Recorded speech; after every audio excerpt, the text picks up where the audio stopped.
அருட்பெரும் ஜோதி அருட்பெரும் ஜோதி தனிப்பெரும் கருணை அருட்பெரும் ஜோதி. நான் யோகா செய்கிறேன். இந்த யோகான்றது நமக்கு ரொம்பவும் தெய்வீகத்தன்மை வாய்ந்தது. நம்ம யோகா செய்கிறதுனால நமக்கு உடலில் சோர்வு வராது. நமக்கு உடம்பு சத்துவமாக இருக்கும். தெய்வீக ஆற்றல் நமக்கு பரவும். நம்ம நல்ல ஒரு கைகால் மூட்டு வலி, கைகால் வலி, கழுத்து வலி இதெல்லாம் நமக்கு குறையும்.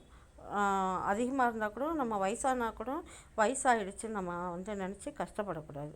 நம்ம இயற்கையாக நம்ம உடம்ப வச்சுக்கணும். அதுக்காக யோகா பயிற்சி ரொம்பவும் நல்லது. உடற்பயிற்சி செய்கிறதுனால நமக்கு எல்லாமே தசை அணுக்கள், தசை பகுதிகள்லாம் நமக்கு உயிர்ப்பித்து கொடுக்கும், புத்துணர்ச்சி கொடுக்கும். அதனால் எல்லாமே வேலை செய்யும். தன்வசப்படுத்தணும் நம்ம உடம்ப. நம்ம கை கால் முட்டு வலி, கை கால் வலிலாம் சரி பண்ணி நம்ம உடம்ப நம்ம தன்வசப்படுத்தணும், தன்வசமாக்கிக்கணும். அது வசத்துக்கு நம்ம போகக்கூடாது.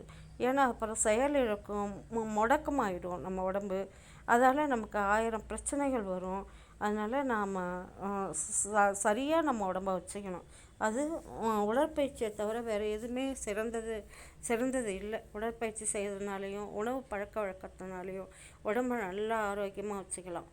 அதுக்கான வழியை நம்ம பின்பற்றணும். தைராய்டு சுரப்பி, கழுத்து வலி, மூட்டு வலி, சர்க்கரை வியாதி, அப்புறம் ஆஸ்துமா, மூச்சிறைப்பு இதெல்லாம் சரியாகிறது யோகா பயிற்சி தான்.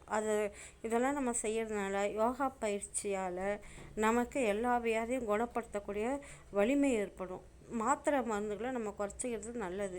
இந்த யோகா பயிற்சியால் உடம்பு ஆரோக்கியமாக இருக்கிறது இல்லாமல் நோய்கள் வராமல் தடுக்கும். அந்த நோய்கள் வராமல் தடுக்கணும். நம்ம பேச்சை நம்ம உடம்பு கேட்கணும். நம்ம இளமையாக இருக்கோம், வயசாகிடுச்சு, முதிர்ச்சி ஆகிடுச்சு நம்ம நினச்சி கஷ்டப்படக்கூடாது. அதை நினச்சி நம்ம வருத்தப்படக்கூடாது. நமக்கு வயசாகலை, நம்ம இளமையாக இருக்கோம் அப்படி நினச்சி தான் நம்ம செய்யணும். அந்த முட்டு கைகால் வலியெல்லாம் நம்ம இப்படிலாம் யோகா செஞ்சால் தான் உடம்பு ஆரோக்கியமாக நல்லா வச்சுக்க முடியும். முட்டு வலி இருக்குதுன்ட்டு நம்ம அப்படியே வச்சுருந்தோன்னா அது அப்படியே தான் இருக்கும். இது இருக்க அதிகமாகி வலி அதிகமாகி நடக்க முடியாமல், உட்கார முடியாமல் எல்லாமே நமக்கு முடங்கி போகாத அளவுக்கு நம்ம வச்சுக்கணும் நம்ம உடம்பு. அந்த மாதிரிலாம் ஆகிடும். அதனால் நம்ம செய்கிற ஒவ்வொரு யோகா பயிற்சியும் நம்ம உடம்பு ஆரோக்கியமாகவும் இருக்கும், நல்லாவும் இருக்கும், சுறுசுறுப்பாகவும் இருக்கும். தெய்வீக ஆற்றல் நமக்கு பெருகுன்னா நம்ம யோகா பயிற்சி செய்கிறது டெய்லியும் நம்மளால் முடிஞ்சது ஒரு 20 நிமிஷம், அரை மணி நேரமாவது யோகா பயிற்சி செய்யணும். நடைப்பயிற்சி செய்யணும். கால் வலி, முட்டு வலி, கைகால் வலி இது எல்லா வலிகளும் நமக்கு குறையணுன்னா நம்ம யோகா செய்யணும். அதே மாதிரி இடுப்பு வலி ரொம்ப அதிகமாக இருக்கும், மூச்சு பிடிப்பு இருக்கும், மாரடைப்பு வரும். இதெல்லாம் நம்ம கவனிக்கணும். நம்ம அலட்சியமாக இருந்தால் நம்மளை அலட்சியப்படுத்திடும் நம்ம உடம்பு. அதனால் நம்ம ரொம்பவும் ஜாக்கிரதையாக உடம்ப வச்சுக்கணும். அதனால் யோகா பயிற்சி செய்கிறதும், நடைப்பயிற்சி செய்கிறதும், தியான பயிற்சி செய்கிறது, யோகா பயிற்சி செய்கிறது இது எல்லாமே நமக்கு நல்லாயிருக்கும். இது எல்லாமே நல்லா உடம்பு நல்லா வச்சுருக்க முடியும்.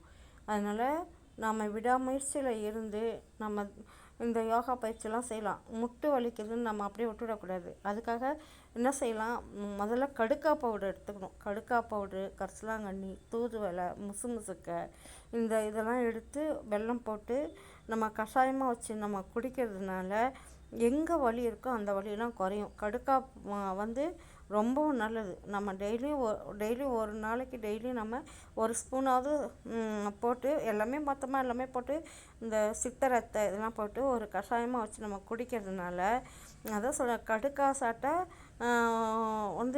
நம்ம சொல்லுவாங்க பாருங்கள், கடுக்கா சாப்பிட்டாலே நம்ம ஊனி நடக்க வேணான்றாங்க. நம்ம உடம்பு இரும்பாக்கும் கடுக்கா பவுட்ரு. அதனால் இதெல்லாம் நம்ம சாப்பிட்றதுனால அதையும் நம்ம அதை மருந்தாக உட்கொள்கிறதுனால உடம்பு நல்லா ஆரோக்கியமாக இருக்கும். நம்ம ஆரோக்கியமான உடம்பு வச்சுக்கணுன்னா இந்த மாதிரி யோகாலாம் செய்கிறது ஆரோக்கியத்தை கொடுக்கும். அதே மாதிரி சூரிய பகவானை நினச்சி கூட நம்ம சூரியாசனம் செய்யலாம். அதெல்லாம் செய்கிறது நமக்கு நல்லது. நம்ம இது தெய்வீகத்தன்மை யோகாசனன்றது நமக்கு தெய்வீகத்தன்மை வாய்ந்தது. நம்ம உடம்பை ஆரோக்கியமாக வச்சுக்கும்.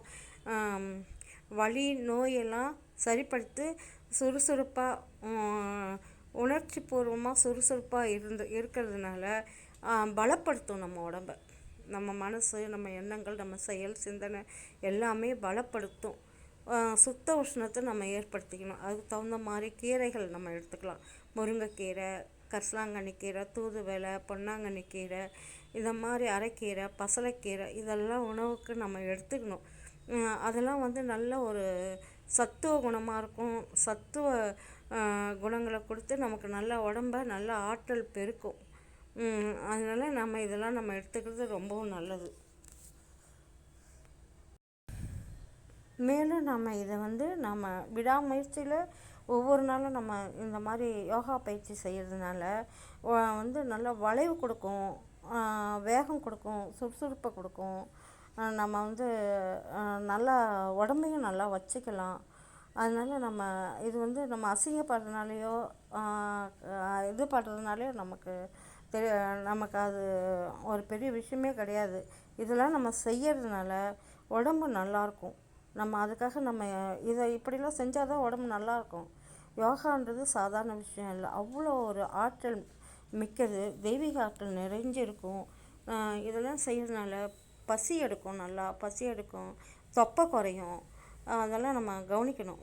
வயிறு நார்மலாக வச்சுக்கலாம், இயற்கையாக வச்சுக்கலாம். கழுத்து வலி, கைகால் வலி, தலைவலி, முட்டு வலி இதெல்லாம் சீராக வச்சுக்கணும். ரத்த நாளங்கள்லாம் சீராக ஓடணும். நமக்குள்ளே இருக்கிற ரத்த நாளங்கள்லாம் சீராக சரிசமமாக ஓடிக்கிட்டே இருக்கணும். அப்போ தான் உடம்பு நல்லாயிருக்கும். அதே மாதிரி வெள்ளை அணுக்கள் நமக்கு சேரும். அதுக்கான உணவுகளை நம்ம எடுத்துக்கணும். வெள்ளை அணுக்கள் அதிகரிச்சதுன்னா உடம்பு இன்னும் நல்லா ஆரோக்கியமாக இருக்கும். முட்டு கைகால் வலி தான் முக்கியமாக எல்லாருக்குமே வர்றது. வயசாகிடுச்சுனாலே எல்லாருக்குமே முட்டு கைகால் வலி வரும். அதை சீராக சரிப்படுத்திக்கணும். நாமளே அலட்சியமாக இருக்கக்கூடாது. அது நம்ம பேச்சை கேட்குற மாதிரி இருக்கணும். முட்டு வலிக்குது, கைகால் வலிக்குது, தொடை வலிக்குது, இடுப்பு வலிக்குதுன்ட்டு நாம அமைதியாக இருந்தால் அது அப்புறம் வேலை செய்யாது. எதுவுமே அந்த மாதிரி முட்டு வலிக்குதுன்னு முட்டு வலி இருந்துக்கிட்டே தான் இருக்கும். நீ என்ன தான் மருந்து மாத்திரை சாப்பிட்டாலும் அதெல்லாம் சரியாகுது. அந்த நேரத்துக்கு அந்த வலி கேட்கும் தவிர மறுபடியும் நமக்கு அந்த வலி வந்துடும். அந்த செத்த நாய் தான் அது வலி கேட்குமே. அந்த மாத்திரைக்கு தகுந்த மாதிரி அது நம்ம உடம்புல இருக்கிற வரைக்கும் அந்த வலி கேட்கும். அப்புறம் திருப்பி அந்த வலி வரும். அந்த வலி சுத்தமாக சரி பண்ணணும்னா நம்ம யோகாவும் செய்யணும், உடற்பயிற்சி செய்கிறது அவ்வளவும் நல்லது. அந்த வலியை தான் நம்ம குறைக்கணும். முட்டு கைகால் வலி, இடுப்பு வலி, முதுகு வலி, கழுத்து வலி, தலைவலி இருக்கும். அந்த தலைவலிலாம் ப்ரெஷர் ஆகிடும், டிப்ரெஷன் ஆகும். அந்த டிப்ரெஷன்லாம் குறையணுன்னா யோகா செய்யணும். ஒவ்வொரு நாளும் யோகா செய்யணும். தலைவலிக்கெல்லாம் நம்ம இடம் கொடுக்கக்கூடாது. தெய்வீக ஆற்றல் பெருகணும். நமக்கு உள்ளே இருக்க 1008 இதழ்கள்னு சொல்கிறாங்க இல்லைங்களா, தாமரை இதழ் நம்ம தலைக்குள்ளே இருக்குது, தலைப்பகுதிக்குள்ளே. அதெல்லாம் விரிவடையணும். விரிவடைஞ்சதுன்னா உள்ளே அருள் பிரகாசம் நமக்கு இறங்கும். அப்போ அந்த அருள் ஆற்றல் நமக்கு இறங்கும் பகுதியில். ஐயோ தலை வலிக்குதே, உடம்பு வலிக்குதே, கைகால் வலிக்குதே, இடுப்பு வலிக்குதேன்னு நம்ம அப்படியே விட்டுடக்கூடாது. அப்படியே விட்டால் அவ்வளோதான். அதனால் நம்ம எப்போவுமே டெய்லியும் முடிஞ்ச அளவு ஒரு 20 நிமிஷமாவது முயற்சி செஞ்சு இந்த நம்ம யோகா செய்கிறது அவ்வளவு வலிமை உடையது, உடம்பு ஆரோக்கியமாக இருக்கும். அதுதான் நமக்கு முக்கியம். அருட்பெருஞ்சோதி தனிப்பெருங்கருணை.